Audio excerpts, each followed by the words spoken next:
ನಮ್ಮನ್ನು ಬಹಳವಾಗಿ ಪ್ರೀತಿಸುವಂತಹ ನಮ್ಮ ತಂದೆಯಾದ ದೇವರೇ, ನಿನ್ನ ಮಧುರವಾದ ನಾಮಕ್ಕೆ ಸ್ತುತಿ ಘನ ಮಾನ ಮಹಿಮೆ ಸಲ್ಲಿಸ್ತಾ ಇದೀವಪ್ಪ. ಪರಿಶುದ್ಧಾತ್ಮನೇ, ನಮ್ಮ ಮಧ್ಯದಲ್ಲಿ ನೀವಿರುವುದಕ್ಕಾಗಿ ಸ್ತೋತ್ರ ಅಪ್ಪ. ಪ್ರಾರಂಭ ಪ್ರಾರ್ಥನೆ ಮೊದಲುಗೊಂಡು ಇಲ್ಲಿ ತನಕ ಹಾಡುಗಳು, ಆರಾಧನೆ ಎಲ್ಲ ರೀತಿಯಲ್ಲಪ್ಪ ಅಪ್ಪ ಹಾಡಿ ನಿನ್ನ ನಾಮವನ್ನು ಮಹಿಮೆ ಪಡಿಸುವ ಹಾಗೆ ನೀವು ಕೃಪೆ ತೋರಿದಕ್ಕಾಗಿ ನಿಮ್ಗೆ ವಂದನೆ ಕರ್ತರೆ. ಈ ಸಮಯದಲ್ಲಿ ವಾಕ್ಯವಾಗಿ ಹೋಗುವಾಗ ಪರಿಶುದ್ಧಾತ್ಮ ದೇವರೇ, ನೀವು ಮಾತನಾಡ್ರಿ ಅಪ್ಪ. ನೀವು ಮಾತನಾಡುವಾಗ ನಾವೆಲ್ಲರೂ ಅಪ್ಪ ನಿನ್ನ ಮಾತುಗಳು ಕೇಳುವಂತೆ, ಅದನ್ನು ಗ್ರಹಿಸುವಂತೆ, ಅದನ್ನ ಹೃದಯ ಹಲಗೆ ಮೇಲೆ ನಾವು ಬರೆದುಕೊಂಡು ಸ್ವಾಮಿ ನಾವು ವಿಸ್ತರಿಸಲಿಕ್ಕಾಗುವಂತೆ ನೀವು ತಾನೇ ಸಹಾಯ ಮಾಡಿ ಆಶೀರ್ವದಿಸಬೇಕೆಂದು ಯೇಸುವಿನ ನಾಮದಲ್ಲಿ ಪ್ರಾರ್ಥನೆ ತಂದೆಯೇ, ಆಮೆನ್. ಇವತ್ತು ವಾಕ್ಯ ಅಂಶ ವಿಸ್ತರಿಸು ಅಂದ್ರೆ ಇರೋ ಸ್ವಲ್ಪ ಜಾಗನ ನಾವೇನ್ ಮಾಡ್ಬೇಕು, ಸ್ವಲ್ಪ ಸ್ವಲ್ಪ ಸ್ವಲ್ಪ ದಿನೇ ದಿನೇ ದಿನೇ ದಿನೇ ಪ್ರತಿಯೊಬ್ಬರ ಜೀವಿತದಲ್ಲಿ, ಪ್ರತಿಯೊಂದು ಕುಟುಂಬದಲ್ಲಿ ವಿಸ್ತರಿಸ್ತಾ ಹೋಗ್ಬೇಕು. ಅದಕ್ಕಾಗಿ ಭಕ್ತನು ಯೆಶಾಯನ ಮುಖಾಂತರ ದೇವರು ಬಳಸಿದ್ದಾನೆ. ಏನಂತ 54ನೇ 2ನೇ ವಚನ, ನಿನ್ನ ಗುಡಾರದ ಸ್ಥಳವನ್ನು ವಿಸ್ತರಿಸು, ನಿನ್ನ ನಿವಾಸದ ಪರದೆಗಳು ಹರಡಲಿ, ಸಂಕೋಚ ಪಡಬೇಡ, ನಿನ್ನ ಹಗ್ಗಗಳನ್ನು ಉದ್ದ ಮಾಡಿ ಗೂಟಗಳನ್ನು ಬಲಪಡಿಸು ಎಂಬುದಾಗಿ. Hallelujah, hallelujah. ಆತನ ಏನ್ ಹೇಳ್ತಾ ಇದ್ದಾನೆ, ನಿನ್ನ ಗುಡಾರದ ಸ್ಥಳವನ್ನು ವಿಸ್ತರಿಸು ಅಂದ್ರೆ ನನ್ನ ಒಂದು ಸ್ಥಿತಿಯಲ್ಲಿ ನಾನು ನೆನೆಸಿದರೆ, ನಾನು ಸಂಪೂರ್ಣವಾಗಿ ಯೇಸು ಸ್ವಾಮಿ ಕಂಡ್ಕೋಬೇಕಾದ್ರೆ ಒಂದು ಗುಡಿಸಲು ಮನೆಗೆ ಹೋದೆ. 70 ರೂಪಾಯಿ ಬಾಡಿಗೆ ಕೊಟ್ಟು ಎಲ್ಲ ನಕ್ಷತ್ರ ಕಾಣ್ತಾ ಇತ್ತು. 70 ರೂಪಾಯಿ ಬಾಡಿಗೆ ಮಾತಾಡಿ ಆ ತೆಂಗಿನ ಗರಿಗಳೆಲ್ಲ ₹1 ಒಂದು ಗರಿ, ಆ ತೆಂಗಿನ ಗರಿಗಳೆಲ್ಲ ತಂದು ಅದರ ಮೇಲೆ ಹಚ್ಚಿ, ಮತ್ತೆ ಅದರ ಮೇಲೆ ಒಂದು ಪ್ಲಾಸ್ಟಿಕ್ ಚೀಲಗಳು ತಂದು ಹರಿದು ಒಲೆದು ಅದರ ಮೇಲೆ ಹಾಕಿ, ಮತ್ತೆ ಒಳಗಡೆ ಹುಳುಗಳೆಲ್ಲ ಕೆಳಗೆ ಬೀಳ್ತಾ ಇತ್ತು. ಅದಕ್ಕೆ ಊಟ ಮಾಡಕ್ಕೂ ಕೂಡ ಕಷ್ಟ ಆಗ್ತಾ ಇತ್ತು. ಆಗ ಪ್ಲಾಸ್ಟಿಕ್ ಪೇಪರ್ ತಂದು ಒಳಗರಿಂದ ಕೂಡ ಒಂದು ಕವರ್ ಮಾಡಿ ಆ ಮನೆಯಲ್ಲಿ ಜೀವಿಸೋದಕ್ಕೆ 6 ತಿಂಗಳು ಆ ಮನೆಯಲ್ಲಿ ಇರೋದಕ್ಕೆ ಅವಕಾಶ ಆಯ್ತು. 6 ತಿಂಗಳಲ್ಲಿ ಯೇಸು ಸ್ವಾಮಿ ಪರಿಪೂರ್ಣವಾಗಿ ನನ್ನ ಕಂಡುಕೊಂಡೆ. ಆ ಕಂಡುಕೊಂಡ ಮೇಲೆ ಯೇಸು ಸ್ವಾಮಿ ಏನ್ ಮಾಡ್ದ, ಆ ಒಂದು 70 ರೂಪಾಯಿ ಬಾಡಿಗೆ ಮನೆಯಿಂದ ಸ್ವಂತ ಮನೆಗೆ ಬರುವ ರೀತಿಯಲ್ಲಿ ಸಹಾಯ ಮಾಡಿದ. Hallelujah, hallelujah. ಅದು ಎಷ್ಟಿತ್ತಂದ್ರೆ 9 ಅಡಿ ಅಗಲ, 10 ಅಡಿ ಉದ್ದ. ಈ ರೂಮ್ ಅಷ್ಟು ಇಲ್ಲ, ಇನ್ನೂ ಚಿಕ್ಕದು, 9 ಅಡಿ ಉದ್ದ, 10 ಅಡಿ ಅಗಲ. ಆ ರೂಮ್ ಅಲ್ಲಿ 13 ವರ್ಷ ನಾವು ಜೀವಿಸ್ತೀವಿ. 13 ವರ್ಷ ಜೀವಿಸಿ ಆ ಮನೆಯನ್ನು ಬಿಟ್ಟು ನಾವು ಆ ಊರನ್ನು ಬಿಟ್ಟು ಈ ಗೌರವಿಂದ ಬಂದ್ಬಿಟ್ವಿ. ಅಂದ್ರೆ ದೇವರು ವಾಕ್ಯ ಏನ್ ಹೇಳ್ತಾರೆ, ನಿನ್ನ ಗುಡಾರ ಸ್ಥಳವನ್ನು ವಿಸ್ತರಿಸು. ಆ ಚಿಕ್ಕ ಮನೆಯಿಂದ ಸ್ವಲ್ಪ ದೊಡ್ಡ ಮನೆಗೆ ಬಂದು ಇವತ್ತು ಆ ಡಬಲ್ ಬೆಡ್ರೂಮ್, ಒಳ್ಳೆ 80 ಲಕ್ಷ ಮನೆ ನಾನು ಕಟ್ಟಿಲ್ಲ, ಕಟ್ಟಿಯವರ ಮನೆಯಲ್ಲೇ ವಾಸ ಮಾಡ್ಲಿಕ್ಕೆ ದೇವರು ಸಹಾಯ ಮಾಡಿದ್ದೇನೆ. ನಮ್ಮ ಮನೆ ಓನರ್ ಹೇಳ್ತಾ ಇದ್ರು, ಈ ಮನೆಗೆ 80 ಲಕ್ಷ ಖರ್ಚಾಗಿದೆ ಸಾರ್ ಅಂತ.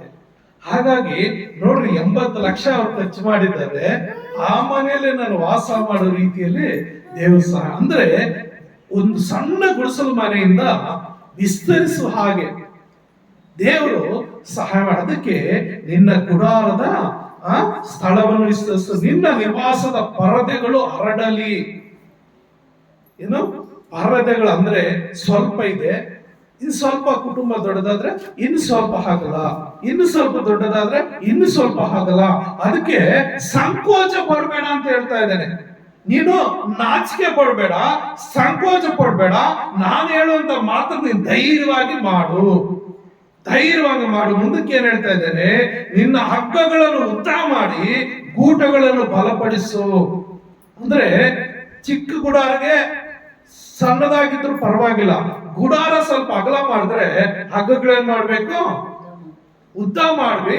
ಅದನ್ನ ಒಂದು ಏನು ಮಳೆಗಳು ಹಗ್ಗಗಳು ಕಟ್ಟಕ್ಕೆ ಸ್ವಲ್ಪ ಆಳವಾಗಿ ಹೊಡೆದು ಅದನ್ನ ಬಲಪಡಿಸ್ಬೇಕು.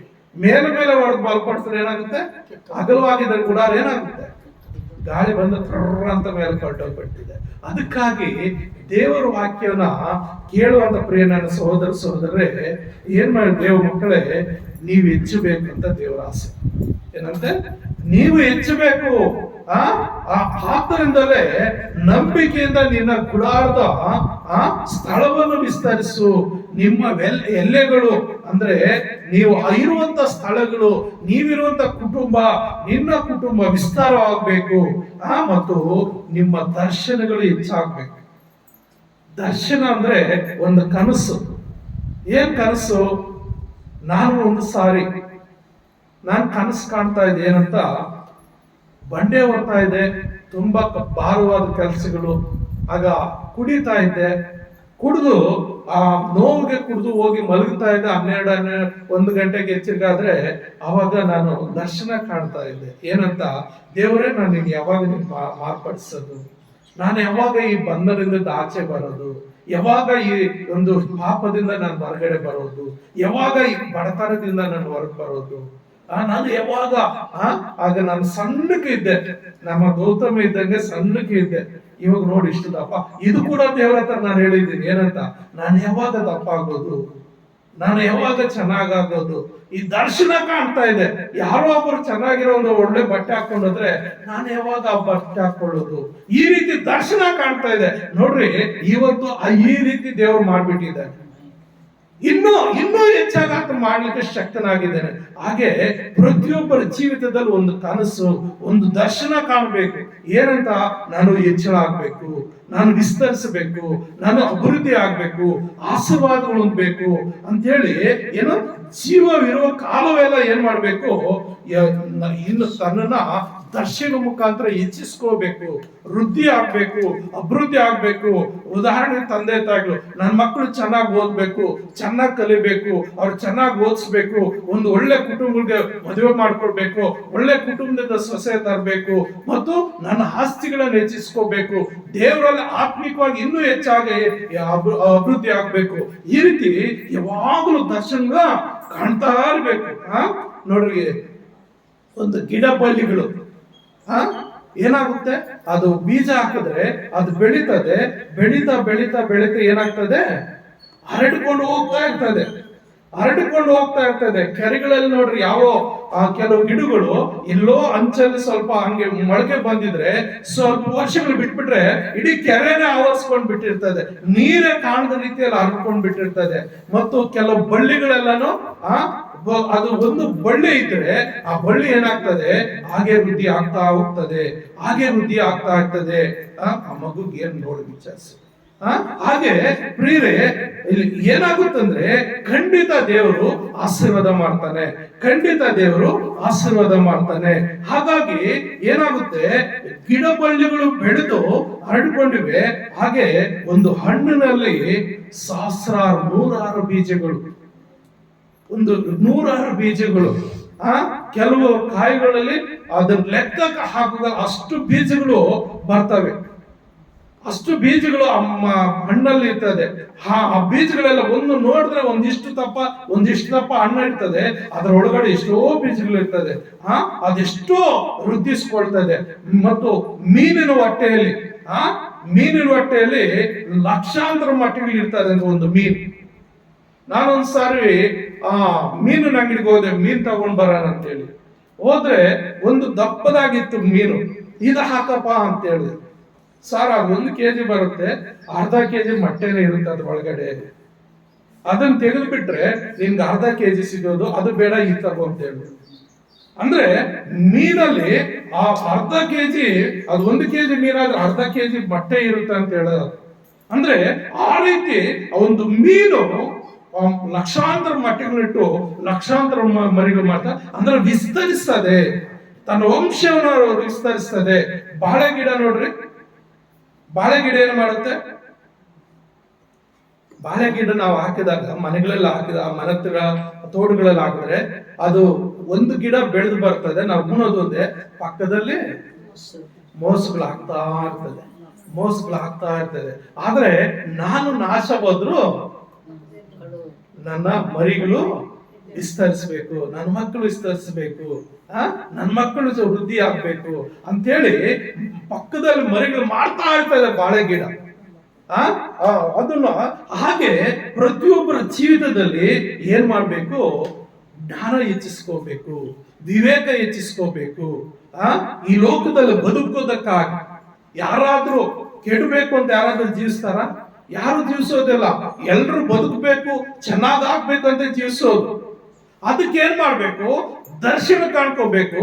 ದರ್ಶನ ಮುಖಾಂತರ ನಮ್ಮ ಆಸೆಗಳನ್ನು ಈಡೇರಿಸ್ಕೊಳ್ಬೇಕು. ಒಂದು ಮರ ಗಿಡ, ಒಂದು ಬಳ್ಳಿಗಳು ಅಷ್ಟು ವಿಸ್ತರಿಸಬೇಕಾದ್ರೆ ಒಂದು ಮರದಲ್ಲಿ ಒಂದು ಕಾಯಿ ಬಿಟ್ರೆ ಅದರಲ್ಲಿ ಎಷ್ಟೋ ಬೀಜಗಳು ಇರ್ತವೆ. ಆ ಬೀಜಗಳು ವಿಸ್ತರಿಸಬೇಕಾದ್ರೆ ಮತ್ತೆ ಪ್ರಿಯ ನನ್ನ ಸಹೋದರರೇ, ದವಸ ಧಾನ್ಯಗಳು, ಒಂದು ರಾಗಿ ಕಾಳು ಆ ಭೂಮಿಯಲ್ಲಿ ಹಾಕಿದ್ರೆ ಎಷ್ಟು ರಾಗಿ ಕಾಳು ಬರ್ತದೆ, ಒಂದು ಜೋಳ ಭೂಮಿಯಲ್ಲಿ ಬಿತ್ತಿದ್ರೆ ಎಷ್ಟು ಜೋಳಗಳು ಬೀಳ್ತದೆ, ದವಸ ಧಾನ್ಯಗಳ ವೃದ್ಧಿ ಆಗ್ತದೆ. ಪ್ರಿಯ ನನ್ನ ಸಹೋದರರೇ, ಹಾಗೆ ಆ ದವಸ ಧಾನ್ಯಗಳು ಬೆಳೆಯುವುದಕ್ಕಾಗಿ ಅನೇಕ ನಿಪುಣರು, ಜ್ಞಾನಿಗಳು ಏನ್ ಮಾಡ್ತಾ ಇದ್ದಾರೆ, ಅನೇಕ ವಿಧಗಳಲ್ಲಿ ಆ ಬೀಜಗಳನ್ನು ಉತ್ತಮವಾದ ರೀತಿಯಲ್ಲಿ ಬರೋದಕ್ಕಾಗಿ ನಾನಾ ರೀತಿ ಅದರ ಪ್ರಯಾಸಪಟ್ಟ ಕಂಪನಿಗಳಲ್ಲಿ ಆ ಬೀಜನ ಏನೇನ್ ಮಾಡ್ತಾರೆ, ಕೆಮಿಕಲ್ಸ್ ಅದು ಇದು ಹಾಕಿ ಏನೇನೋ ಮಾಡಿ ಚೆನ್ನಾಗಿ ಒಂದು ಜೋಳ ಚೆನ್ನಾಗಿ ಬಿಡುವಂತೆ, ಒಂದು ಕಲಂಗಡಿ ಹಣ್ಣು ಚೆನ್ನಾಗಿ ಬಿಡ್ಬೇಕಂದ್ರೆ, ಒಂದು ರಾಗಿ ತಾನೆ ಚೆನ್ನಾಗಿ ಬಿಡ, ಯಾವುದೇ ಒಂದು ಹಣ್ಣು ಹಂಪಲು ಚೆನ್ನಾಗಿ ಬಿಡ್ಬೇಕಂದ್ರೆ ಅದಕ್ಕೆ ಏನೇನೋ ಮಾಡಿ ಬೇಗ ಬೇಗ ಚೆನ್ನಾಗಿ ವೃದ್ಧಿ ಆಗ್ಬೇಕಂತ ಅನೇಕ ಹಿಂದಿನ ಕಾಲದಲ್ಲಿ ನೇಗಿಲು ಉಡುವಂತವ್ರು ಈಗೂ ಕೆಲವರು ಉಡ್ತಾರೆ. 2 ಎತ್ತುಗಳು, ಒಬ್ಬ ಮನುಷ್ಯ ಹೋಗ್ತಾನೆ ನೇಗಿಲು ತಗೊಂಡು, ಒಂದೇ ಸಾಲ ಹಿಂಗ್ ಹೋಗಿ ಹಿಂಗ್ ಬರ್ತಾನೆ, ಹಿಂಗ್ ಹೋಗಿ ಹಿಂಗ್ ಬರ್ತಾನೆ. ಈಗ ಟ್ರ್ಯಾಕ್ಟರ್ ಬಂದ್ಬಿಟ್ಟಿದೆ. ಟ್ರ್ಯಾಕ್ಟರ್ ಎಷ್ಟು, ಒಂದು ಸಾರಿ ಹಿಂಗ್ ಹೋದ್ರೆ ಅದು 7 ನೇಗಿಲು ಇರುತ್ತೆ, 10 ನೇಗಿಲು ಇರ್ತದೆ. ಒಂದೇ ಸಾರಿ ಹಿಂಗ್ ಹೋದ್ರೆ 10 ನೇಗಿಲುಗಳು ಹೋಗೋದು ಒಂದೇ ಸಾರಿ ಎಳ್ಕೊಂಡು ಹೋಗ್ತದೆ.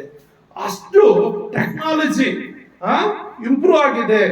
ಬೆಳೆ ಬೆಳೆಯೋದಕ್ಕೆ ಟೆಕ್ನಾಲಜಿ ಇಂಪ್ರೂವ್ ಆಗ್ತಾ ಇದೆ.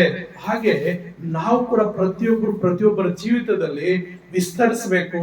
ನಾವು ವೃದ್ಧಿ ಆಗ್ಬೇಕಂದ್ರೆ ನಾವೇನ್ ಮಾಡ್ಬೇಕು, ದರ್ಶನ ಕಾಣ್ಬೇಕು. ಹೀಗೆ ಪ್ರಿಯ ನನ್ನ ಸಹೋದರರೇ, ಹಿಂದಿನ ದಿನಗಳಲ್ಲಿ ಕೈಗಳಿಂದ ನೀರ್ ಕಟ್ತಾ ಇದ್ರು. ನಾನು ಎಷ್ಟು ಸಾರಿ ಎದ್ದು ಹೋಗಿ ಕಟ್ತಾ ಇದ್ನೋ, ನಮ್ಮ ತೋಟದಲ್ಲಿ ನೀರ್ ಕಟ್ತಾ ಇದ್ದೆ. ಆ ಕಳಂಗರಿ ಗಿಡ ಹಾಕ್ತಾ ಇದ್ರೆ ಬೇಸಿಗೆಯಲ್ಲಿ ಆ ಸಣ್ಣ ಸಣ್ಣ ಗುದ್ದಿಲ್ಲ ಸಣ್ಣ ಚನಕೆಗಳು ಕೊಡ್ತಾ ಇದ್ರು. ನಾವು ಚಿಕ್ಕ ಮಕ್ಕಳು ಈ ಒಂದು ಮೋಟ್ರಲ್ಲಿ ನೀರ್ ಬಂದ್ರೆ ಇಬ್ಬರು ಕಟ್ಟಬೇಕು, 2 ಮಡಾಯಿ ಮಾಡ್ಕೊಂಡು ಹೋಗ್ಬೇಕು, ಅಷ್ಟು ಜೋರಾಗಿ ಬರ್ತಾ ಇತ್ತು. ಅದು ಹೋಗಿ ಇಲ್ಲಿ ಮುಗಿಸೋ ಅಷ್ಟಾಗಿ ಇನ್ನು ಅಲ್ಲಿ ತುಂಬಿರ್ತಾ ಇತ್ತು. ಅಲ್ಲಿ ಹೋಗಿ ಅದನ್ನ ತಿರುಗಬೇಕು, ಅದನ್ನ ಮುಚ್ಚಬೇಕು. ಈ ರೀತಿ ಒಂದೊಂದು ಇವಾಗ ಟೆಕ್ನಾಲಜಿ ಏನಾಗಿದೆ, ಒಂದೊಂದು ಬಳ್ಳಿಗೂ ಒಂದೊಂದು ಗಿಡಕ್ಕೂ ಅಲ್ಲಿ ಡ್ರಾಪ್ಸ್ ಹೋಗಿ ಅದಕ್ಕೆ ಎಷ್ಟು ನೀರು ಬೇಕೋ ಅಷ್ಟು ಬೀಳೋ ರೀತಿಯಲ್ಲಿ ಟೆಕ್ನಾಲಜಿ. ಅಂದ್ರೆ ವೃದ್ಧಿ ವಿಸ್ತಾರ ಆಗ್ತಾ ಇದೆ, ವಿಸ್ತಾರ ಆಗ್ತಾ ಇದೆ, ವಿಸ್ತಾರ ಆಗ್ತಾ ಇದೆ. ಆದ್ರಿಂದ ಪ್ರಿಯ ನನ್ನ ಸಹೋದರರೇ, ದೇವರು ವಾಕ್ಯ ಹೇಳ್ತದೆ, ದೇವರು ಹೇಳ್ತಾ ಇದ್ದಾನೆ, ನಿನ್ನ ಗುಡಾರ ಸ್ಥಳವನ್ನು ವಿಸ್ತರಿಸು, ನಿನ್ನ ನಿವಾಸದ ಪರದೆಗಳು ಹರಡಲಿ, ಸಂಕೋಚ ಪಡಬೇಡ, ನಿನ್ನ ಹಗ್ಗಗಳನ್ನು ಉದ್ದ ಮಾಡಿ ಗೂಟಗಳನ್ನು ಬಲಪಡಿಸು. ಯಾವ ರೀತಿ ಗೂಟಗಳನ್ನ, ಯಾವ ರೀತಿ ಹಗ್ಗಗಳು ವಿಸ್ತಾರ ಮಾಡಬೇಕು, ಯಾವ ರೀತಿ ನಾವು ಮುಂದೆ ಹೋಗ್ಬೇಕಂತ ನೋಡುವಾಗ ಪ್ರಿಯ ನನ್ನ ಸಹೋದರರೇ, ಅದಕ್ಕಾಗಿ ನಾನು ಏನ್ ಮಾಡ್ಬೇಕು, ಕ್ವಶನ್ ಹಾಕಬೇಕು. ಹೀಗೆ ವಿಸ್ತರಿಸಬೇಕಾದ್ರೆ ನಾನು ಏನ್ ಮಾಡ್ಬೇಕು? ಇವೆಲ್ಲಕ್ಕಿಂತ ಈಗ ನಾನು ಏನ್ ಹೇಳ್ತೀನೋ ಎಲ್ಲಕ್ಕಿಂತ ಶ್ರೇಷ್ಠವಾಗಿ ನಿನ್ನನ್ನ ನನ್ನನ್ನ ಎಲ್ಲರನ್ನ ಸೃಷ್ಟಿ ಮಾಡಿದ ದೇವರು ನಿಮ್ಮನ್ನ ನಮ್ಮನ್ನ ಶ್ರೇಷ್ಠವಾದ ರೀತಿಯಲ್ಲಿ ಸೃಷ್ಟಿ ಮಾಡಿ ಆತನ ಆದಿ ಕಾಂಡದಲ್ಲೇ 1ನೇ ಅಧ್ಯಾಯದಲ್ಲೇ ಹೇಳಿದ್ದಾನೆ, ಇದೆಲ್ಲದರ ಮೇಲೆ ದೊರೆತನ ಮಾಡು, ಇದೆಲ್ಲದರ ಮೇಲೆ ನೀನು ಅಧಿಕಾರ ಕೊಟ್ಟಿದ್ದಂದ್ರೆ, ಅದರ ಮೇಲೆ ಅಧಿಕಾರ ನಾವು ಸಲಹಿಸ್ಬೇಕಂದ್ರೆ, ಅದ್ರ ಮೇಲೆ ದೊರೆತನ ಮಾಡ್ಬೇಕಂದ್ರೆ ವಿಸ್ತರಿಸಬೇಕು, ವೃದ್ಧಿ ಆಗ್ಬೇಕು. ಯಾವ ರೀತಿ ವೃದ್ಧಿ ಆಗ್ಬೇಕು? ನೀನೇ ಕ್ವಶನ್, ನಾನು ಯಾವ ರೀತಿ ವೃದ್ಧಿ ಆದ್ರೆ ನಾನು ಹೇಳಿಗೆ ಆಗ್ತೀನಿ, ನಾನು ಯಾವ ರೀತಿ ನನ್ನನ್ನು ಸರಿಪಡಿಸ್ಕೊಂಡ್ರೆ ನಾನು ಚೆನ್ನಾಗಿ ಆಗ್ತೀನಿ. ನೀನೇ ಕ್ವಶನ್ ಹಾಕೋಬೇಕು. ಕ್ವಶನ್ ಹಾಕೊಳ್ಳೋಕೆ ಮೊದಲನೇದಾಗಿ ಏನಾಗ್ಬೇಕಂದ್ರೆ ನಂಬಿಕೆಯಲ್ಲಿ ನೆಲೆಗೊಳ್ಬೇಕು. ಮೊದಲು ದೇವರ ನಂಬಿಕೆಯಲ್ಲಿ, ದೇವರ ಮೇಲೆ ನಂಬಿಕೆಯಲ್ಲಿ ಸ್ಥಿರವಾಗಿ ನೆಲೆಗೊಳ್ಬೇಕು. ಕೊಲೊಸ್ಸೆದವರ ಪತ್ರಿಕೆಯಲ್ಲಿ ನಾವು ನೋಡುವಾಗ, ಕೊಲೊಸ್ಸೆದವರಿಗೆ ಬರೆದ ಪತ್ರಿಕೆಯಲ್ಲಿ 2ನೇ ಅಧ್ಯಾಯ 7ನೇ ವಚನದಲ್ಲಿ ನೋಡುವಾಗ, ಬೇರೂರಿಕೊಂಡು ಭಕ್ತಿ ವೃದ್ಧಿಯನ್ನು ಹೊಂದಿ ನಿಮಗೆ ಬೋಧಿಸಲ್ಪಟ್ಟ ಉಪದೇಶ ಪ್ರಕಾರವೇ ಕ್ರಿಸ್ತ ನಂಬಿಕೆಯಲ್ಲಿ ನೆಲೆಗೊಂಡು ದೇವರಿಗೆ ಹೆಚ್ಚೆಚ್ಚಾಗಿ ಸ್ತೋತ್ರ ಮಾಡುವವರಾಗಿರ್ರಿ. ನೋಡಾಗ್ಲಿ ಮೊದಲನೇ ಪದ ಬಿಟ್ಟೆ ನೀನು. ಏನು? ಆತನಲ್ಲಿ ಬೇರೂರಿಕೊಂಡು. ಏನು? ಆತನಲ್ಲಿ. ಯಾರಲ್ಲಿ? ಯೇಸು ಕ್ರಿಸ್ತನಲ್ಲಿ. ಯೇಸು ಕ್ರಿಸ್ತನಲ್ಲಿ ನೀನು ಬೇರೂರ್ಬೇಕು. ಯಾವ ರೀತಿ? ಆರಾಧನೆ ಮುಖಾಂತರ, ಪ್ರಾರ್ಥನೆ ಮುಖಾಂತರ, ಹಾಡುಗಳು ಆಡೋದ್ರ ಮುಖಾಂತರ ದೇವರ ಹತ್ರ ಸಮಯ ನೀನು ಎಷ್ಟು ಕಳೀತೀಯೋ ಅಷ್ಟು ಆಶೀರ್ವಾದಗಳು ನೀನು ಬರ್ತದೆ, ಅಷ್ಟು ನೀನು ಅಭಿವೃದ್ಧಿ ಆಗ್ತೀಯ, ಅಷ್ಟು ನೀನು ವಿಸ್ತರಿಸ್ತೀಯ. ನಿನ್ನ ಕುಟುಂಬ, ನಿನ್ನ ಜೀವಿತ, ನಿನ್ನ ಕುಟುಂಬಕ್ಕೆ ಬೇಕಾದ ಎಲ್ಲ ಅಗತ್ಯಗಳು ಈಡೇರ್ಬೇಕಂದ್ರೆ ನೀನು ನಂಬಿಕೆಯಲ್ಲಿ ನೆಲೆಗೊಂಡಿರ್ಬೇಕು. ಆತನಲ್ಲಿ ಏನ್ ಹೇಳ್ತಾ ಇದೆ? ಆತನಲ್ಲಿ ಬೇರೂರಿಕೊಂಡು. ಬೇರೂರು ಅಂದ್ರೆ ಆಳವಾಗಿ ಹಿಡಿದು ಹೋಗ್ಬೇಕು. ಮೇಲೆ ಇದ್ದಂತ ಗಿಡ ಅದು ಬೇರೆ ಇಲ್ದಿದ್ರೆ ಏನಾಗುತ್ತೆ? ಹಿಂಗಿದ್ರೆ ಬಂದ್ಬಿಡ್ತದೆ. ಬೇರೆ ಇರೋದು ಅದು ಒಳಗೊಟ್ಟೋಗಿರುತ್ತೆ ಬೇರು. ಅದನ್ನ ಎಷ್ಟು ಕಷ್ಟ ಪಡ್ಬೇಕು ಅಂತ ಕೀಳಕ್ಕೆ ತುಂಬಾ ಕಷ್ಟ ಪಡ್ಬೇಕಾಗುತ್ತೆ. ಅದು ಆಚೆ ಬೇಗ ಬರೋದಿಲ್ಲ ಗಿಡ ಕೀಳಕ್ಕೆ. ಹಾಗೆ ಸೈತಾನ್ ಏನ್ ಮಾಡ್ತಾನೆ ಅಂದ್ರೆ ನೀನು ಬೇರು ಊರ್ಕೊಳ್ದೆ ಇದ್ರೆ, ಯೇಸು ಕ್ರಿಸ್ತನಲ್ಲಿ ನೀನ್ ಎಲ್ಗೊಳ್ದೆ ಇದ್ರೆ, ಯೇಸು ಕ್ರಿಸ್ತನಲ್ಲಿ ನೀನ್ ಬೇರು ಊರ್ಕೊಳ್ದೆ ಇದ್ರೆ ಸೈತಾನ್ ಬಂದು ಏನ್ ಮಾಡ್ತಾನೆ? ಕಿತ್ತಾಕ್ ಬಿಡ್ತಾನೆ. ಇದು ನೀನ್ ಕೇಳಿದ ವಾಕ್ಯಗಳೆಲ್ಲ ಎತ್ಕೊಂಡು ಹೋಗ್ಬಿಡ್ತಾನೆ. ಮತ್ತಾಯನ್ ಬರೆದ ಸುವಾರ್ತೆಯಲ್ಲಿ ಇದಲ್ಲ. ಮತ್ತಾಯನ್ ಬರೆದ ಸುವಾರ್ತೆಯಲ್ಲಿ 13ನೇ ಅಧ್ಯಾಯದಲ್ಲಿ ಇದೆ ನೋಡ್ರಿ.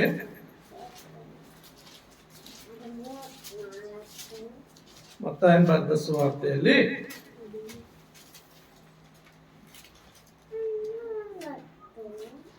13ನೇ ಅಧ್ಯಾಯ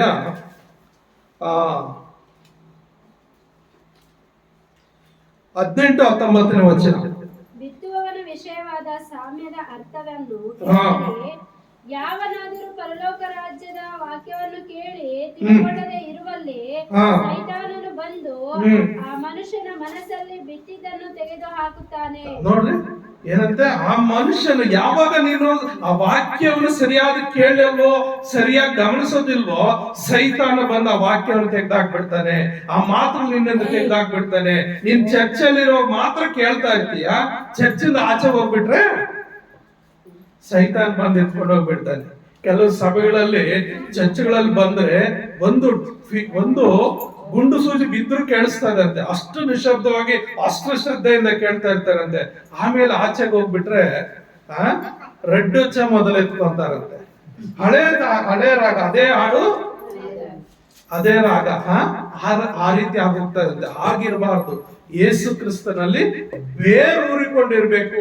ಆತ್ಮಿಕವಾಗಿ ನಿನ್ನ ಜೀವಿತನ ಎಷ್ಟು ನೀನು ಆತನ ಧ್ಯಾನ ಮಾಡ್ತೀಯೋ, ಅಷ್ಟು ಎಷ್ಟು ಪ್ರಾರ್ಥನೆಯಲ್ಲಿ ಆತನೊಟ್ಟಿಗೆ ನೀನು ಸಂಬಂಧ ಬೆಳೆಸ್ತೀಯೋ ಅಷ್ಟು ಬೇರೂರಿಕೊಂಡು ನೀನು ಹೋಗ್ತೀಯ. ಆಗ ಆತನ ಏನ್ ಮಾಡ್ತಾನೆ ಅಂದ್ರೆ ನಿನ್ನನ್ನು ಆಶೀರ್ವಾದ ಮಾಡ್ತಾನೆ. ಆತನಲ್ಲಿ ಬೇರೂರಿಕೊಂಡು ಭಕ್ತಿ ವೃದ್ಧಿಯನ್ನು ಹೊಂದಿ. ಯಾವ ರೀತಿ ಭಕ್ತಿ ವೃದ್ಧಿ ಅನ್ನುವುದು ಮುಂದೆ ಕೇಳ್ತೇನೆ. ನಿಮಗೆ ಬೋಧಿಸಲ್ಪಟ್ಟ ಉಪದೇಶದ ಪ್ರಕಾರ. ಇಷ್ಟೊತ್ತು ಏನ್ ಬೋಧಿಸಿದೆ? ಒಂದು ಮರ ಗಿಡಗಳನ್ನ, ಒಂದು ರೈತರನ್ನ, ಒಂದು ನೀರು ಕಟ್ಟುವುದನ್ನ, ಒಂದು ಮನೆಯನ್ನ, ಇವು ಎಲ್ಲ ಭಕ್ತಿ ವೃದ್ಧಿ ಉದಾಹರಣೆ, ಎಕ್ಸಾಂಪಲ್ಗಳು ಅವ್ನು ಕೊಟ್ಕೊಂಡು ಬರ್ತಾರೆ. ಆ ರೀತಿ ದೇವರಲ್ಲಿ ನೀನ್ ಎಷ್ಟು ಬೇರ್ವರ್ಕೊಂಡು ದೇವರ ಸೇವಕರ ಮುಖಾಂತರ ಆ ಬೋಧಿಸುವಂತ ಬೋಧನೆಗಳನ್ನ, ಆ ಮಾತುಗಳನ್ನ ಸ್ವೀಕಾರ ಮಾಡಿ ನೀನ್ ಏನ್ ಮಾಡ್ಬೇಕು? ನಿಮಗೆ ಬೋಧಿಸಲ್ಪಟ್ಟ ಉಪದೇಶದ ಪ್ರಕಾರ ಕ್ರಿಸ್ತ ನಂಬಿಕೆಯನ್ನು ನೆಲೆಗೊಂಡಿರ್ಬೇಕು. Hallelujah, hallelujah. ನೀನು ಕ್ರಿಸ್ತನ ನಂಬಿಕೆಯಲ್ಲಿ ಎಷ್ಟು ಆಳವಾಗಿ ನೆಲೆಗೊಳ್ತೀಯೋ ಅಷ್ಟು ವಿಸ್ತರಿಸಲಿಕ್ಕೆ ಸಾಧ್ಯ. ಹಲ್ಲೆಲೂಯಾ. ಪ್ರಿಯ ನನ್ನ ಸಹೋದರರೇ, ನೀವು ಯೇಸು ಕ್ರಿಸ್ತನಲ್ಲಿ ನೆಲೆಗೊಳ್ತಾ ಇದ್ರೆ ನೀವು ವಿಸ್ತರಿಸಲಿಕ್ಕೆ ಸಾಧ್ಯ ಇಲ್ಲ. ನೀವು ಎಷ್ಟು ಆಳವಾಗಿ ಪ್ರಾರ್ಥನೆ ಮುಖಾಂತರ ಆತನಲ್ಲಿ ಬೇರೂರ್ಕೊಳ್ತೀರೋ, ಆತನ ವಾಕ್ಯ ಕೇಳಿದ ತಕ್ಷಣ ಹಂಗೆ ಹೃದಯ ಎಂಬ ಹಲಿಗೆ ಮೇಲೆ ಬರ್ಕೊಳ್ತೀರಿ. ಅದು ನೀವು ಸಹ ಈ ಲೋಕವನ್ನು ಬಿಡುವ ತನಕ ಆ ಮಾತು ನಿಮ್ಮನ್ನು ಬಿಟ್ಟು ಹೋಗೋದಿಲ್ಲ, ಆಶೀರ್ವಾದ ನಿನ್ನನ್ನು ಬಿಟ್ಟು ಹೋಗೋದಿಲ್ಲ. ಹಾಗಾಗಿ ನೀನು ಎಷ್ಟು ಆಳವಾಗಿ ಯೇಸು ಕ್ರಿಸ್ತನ ಅರ್ಥಕೊಳ್ತೀಯೋ ಅಷ್ಟು ಆಳವಾಗಿ ದೇವರು ನಿನ್ನನ್ನ ನಂಬಿಕೆಯಲ್ಲಿ ಸ್ಥಿರಪಡಿಸ್ತಾನೆ.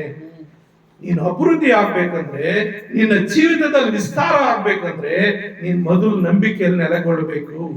ಎರಡನೇದಾಗಿ ನಾವು ನೋಡುವಾಗ ನೀವು ಪ್ರೀತಿಯಲ್ಲಿ ಹೆಚ್ಚಬೇಕು. ಪ್ರೀತಿಯಲ್ಲಿ ಹೆಚ್ಚಬೇಕು. 1 ಥೆಸಲೋನಿಕ 4ನೇ ಅಧ್ಯಾಯ 10ನೇ ವಚನ. 1 ಥೆಸಲೋನಿಕ 4ನೇ ಅಧ್ಯಾಯ 10ನೇ ವಚನ ಏನ್ ಹೇಳುತ್ತೆ? ಆದರೂ ಸಹೋದರರೇ, ನೀವು ಪ್ರೀತಿಯಲ್ಲಿ ಇನ್ನೂ ಹೆಚ್ಚುತ್ತಾ ಬರಬೇಕೆಂದು ನಿಮ್ಮನ್ನು ಪ್ರಬೋಧಿಸುತ್ತೇವೆ. ನೋಡ್ರಿ ಏನ್ ಹೇಳ್ತಾ ಇದ್ದಾನೆ ಇಲ್ಲಿ ಪೌಲನು. ತನ್ನ ಸಹೋದರರು ಎಂಬುದಾಗಿ ಬಳಸಿ ಆ ಥೆಸಲೋನಿಕ ಸಭೆಯವ್ರಿಗೆ ಏನ್ ಹೇಳ್ತಾ ಇದ್ದಾನೆ ಅಂದ್ರೆ, ಆದರೂ ಸಹೋದರರೇ, ನೀವು ಪ್ರೀತಿಯಲ್ಲಿ ಇನ್ನೂ ಹೆಚ್ಚುತ್ತಾ ಬರಬೇಕೆಂದು ನಿಮ್ಮನ್ನು ಪ್ರಬೋಧಿಸ್ತೇನೆ. ನೀವು ಪ್ರೀತಿ ಮಾಡ್ತಾ ಇದ್ರಿ, ನೀವು ದೇವ್ರ ಮಾತನ್ನು ಕೇಳ್ತಾ ಇದ್ರಿ, ದೇವ್ರ ವಾಕ್ಯಾನುಸಾರ ನಡೀತಾ ಇದ್ರಿ, ಆದ್ರೂ ಸಾಲದು. ಇನ್ನೂ ಏನೋ ಕೊರತೆ ಇದೆ, ಇನ್ನೂ ಏನೋ ಕಡಿಮೆ ಇದೆ, ಇನ್ನೂ ನಿನ್ನ ಜೀವಿತದಲ್ಲಿ ಏನೋ ಕಲಿಯೋದಿದೆ. ಹಾಗಾಗಿ ನೀನೇನ್ ಮಾಡ್ಬೇಕು? ಇನ್ನೂ ಹೆಚ್ಚಾಗ್ಬೇಕು, ಇನ್ನೂ ನೀನು ವಿಸ್ತರಿಸಬೇಕು, ಇನ್ನೂ ವೃದ್ಧಿ ಆಗ್ಬೇಕು. ಯಾಕಂದ್ರೆ ಮೇಲೆ ನೋಡ್ತೀವಿ 9ನೇ ವಚನ, ಸಹೋದರ ಸ್ನೇಹ ವಿಷಯದಲ್ಲಿ ನಿಮ್ಗೆ ಬರೆಯುವುದು ಅವಶ್ಯವಿಲ್ಲ, ಒಬ್ಬರನ್ನೊಬ್ಬರು ಪ್ರೀತಿಸಬೇಕ ಉಪದೇಶವೇ ನೀವೇ ದೇವರಿಂದ ಹೊಂದಿದವರಾಗಿದ್ದು ಸಮಸ್ತ ಮೆಕೆದೋನ್ಯದಲ್ಲಿರುವ ಸಹೋದರನೆಲ್ಲ ಪ್ರೀತಿಸುವರಾಗಿ ಇದ್ದೀರಿ. ಅಂದ್ರೆ ನೀವು ಪ್ರೀತಿಸ್ತಾ ಇದ್ದೀರಿ. ಆದ್ರೆ ಇನ್ನು ಕೆಲವರು ಏನಾಗ್ತಾ ಇದೆ 11ನೇ ವಚನ ಪ್ರಕಾರ, ಇದಲ್ಲದೆ ನಾನು ನಿಮಗೆ ಕೊಟ್ಟ ಆಜ್ಞೆ ಪ್ರಕಾರ ನೀವು ಮತ್ತೊಬ್ಬರ ಕಾರ್ಯ ತಲೆ ಹಾಕದೆ ಸುಮ್ಮಗಿದ್ದು ಸ್ವಂತ ಕಾರ್ಯವನ್ನು ನಡೆಸಿಕೊಂಡು ಕೈಯಾರ ಕೆಲಸ ಮಾಡುವುದು ಮಾನವೆಂದೆಣಿಸಿರಿ. ಅನೇಕರು ಏನ್ ಮಾಡ್ತಾರೆ?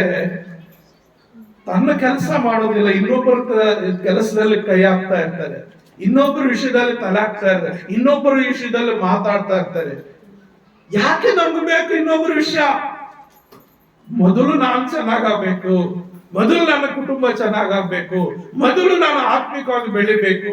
ಇನ್ನೊಬ್ಬನ ಕುರಿತು ಏನೋ ಮಾತಾಡ್ಕೊಂಡು ನಿನ್ನ ಬಾಯನ್ನು ಯಾಕೆ ಹೊಲಸು ಮಾಡ್ಕೋಬೇಕು? ಇನ್ನೊಬ್ಬರ ಬಗ್ಗೆ ನೀನು ಮಾತಾಡಿ ನಿನ್ನನ್ನು ಯಾಕೆ ನೀ ಅಪವಿತ್ರ ಮಾಡ್ಕೋಬೇಕು? ನೀನು ದೇವರಲ್ಲಿ ಬಲವಾಗಿ ನಿಲ್ಬೇಕು, ದೇವರಲ್ಲಿ ಬೆಳಿಬೇಕು, ದೇವರಲ್ಲಿ ಆಶೀರ್ವಾದ ಹೊಂದಬೇಕು. ಆದ್ರೆ ಏನ್ ಮಾಡ್ಬೇಕು? ದೇವ್ರನ್ನ ಹೆಚ್ಚಾಗಿ ಪ್ರೀತಿಸಬೇಕು, ದೇವರಿಗೆ ಮೊದಲನೇ ಸ್ಥಾನ ಕೊಡ್ಬೇಕು. ಇನ್ನೊಬ್ಬರ ಕೈಗಳ ಕೆಲಸ. ಅದಕ್ಕೆ ಅದನ್ನ ಏನ್ ಹೇಳ್ತಾ ಇದ್ದಾನೆ? ಆದರೂ ಸಹೋದರರೇ ಅಂತ ಇದ್ದಾರೆ, ನೀವು ಪ್ರೀತಿ ಮಾಡ್ತಾ ಇದ್ರಿ, ನೀವು ಸಹಾಯ ಮಾಡ್ತಾ ಇದ್ರಿ, ಐಕ್ಯದಲ್ಲಿ ಇದ್ದೀರಿ, ಆದ್ರೂ ಅಂದ್ರೆ ಇನ್ನೂ ಕೊರತೆ ಇದೆ, ಇನ್ನೂ ಕಡಿಮೆ ಇದೆ ನಿಮ್ಮಲ್ಲಿ ಪ್ರೀತಿ. ಆ ಪ್ರೀತಿಯನ್ನು ನೀವೇನ್ ಮಾಡ್ಬೇಕು? ಬೆಳೆಸ್ಕೋಬೇಕು.